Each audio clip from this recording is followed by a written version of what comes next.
Kadama TV, Kadama ali mu kifaananyi ekyo agudde eddalu ali mu UAE.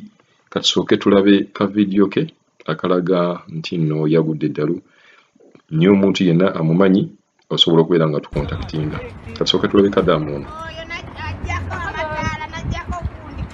This girl here, if you know this girl here, you come and pick her. She's from, I think she's from Uganda.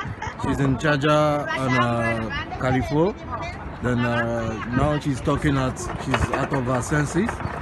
So if you are from Uganda or Kenya, you know her. You can contact her. You can contact you can come Charger Nada and know if you can locate her. She's in Alakan, California side. So I think she's you should help her in any way you can get her contact. Please, you guys should see her this. As I'm seeing it, she's in Charger, UAE. So you guys should help her out. Video mugirabye. Kadama oyo ali mu UAE. Bamusanze ku street. Yamusanze ku street n'abeera nga akwata video eyo okubeera nga asobola ogisaasaanya nga ayagala omuntu yenna asobola okubeera nga amumanyi, anaamulaba ku social media, anaamulaba owantu wonna, asobole okubeera nga akontakitinga bekikwatako oba nga akontakitinga famire ye. Oyinza okwesanga ng'omuwala ono wajja naye, oyinza okwesanga nga ofiisi mwabadde ava, oyinza okwesanga kuba engeri gye mulabamu yinza okugamba mutolosi, oyinza okwesanga ng'abadde yatoloka ng'abadde alina waakola naye nga omumanyi.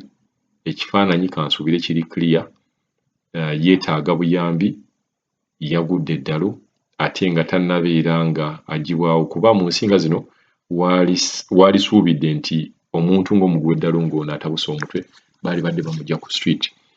Waliwo abantu abadde bagamba nti nno yeekoza ayagala bamukwate bamuteeke ku deportation bamudeportinge, ne si kiwa nti yeeno embeera omuntu gy'osobola okuyitamu. Kadama ono bw'oba omulaba ayinza okubeera nga zaavuddeko. Kuba omuntu okugenda ku deportation tekyetagisa kusooka kubeera nga ogwa eddalu. Osobola okugenda bugenzi ku poliisi n'oweewaayo, poliisi n'ekuggyawo n'ekutwala ku deportation center.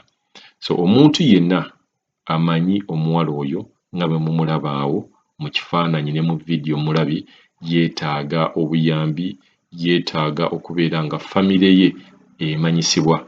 Tetunnafuna nnyo information emukwatako, mannya ge oba kampani mwe yajjira, naye bwe tunaaba tubifunye tujja kubeera nga tubikuleetera tubibabuulire. Oyinza okwesanga nga nakyo kisobola okuyambako.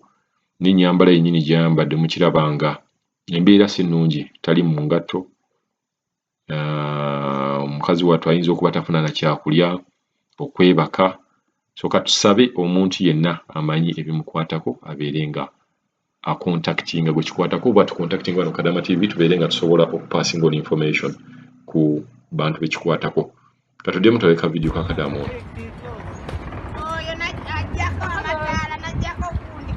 This girl here, if you know this girl here, you come and pick her.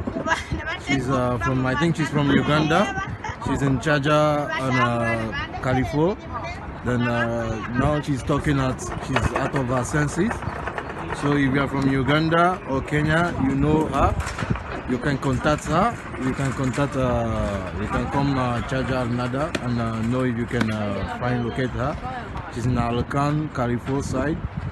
So I think she's you should help her in any way you can get her contact. Please, you guys should see her this. As I'm seeing it, she's in Charger, UAE.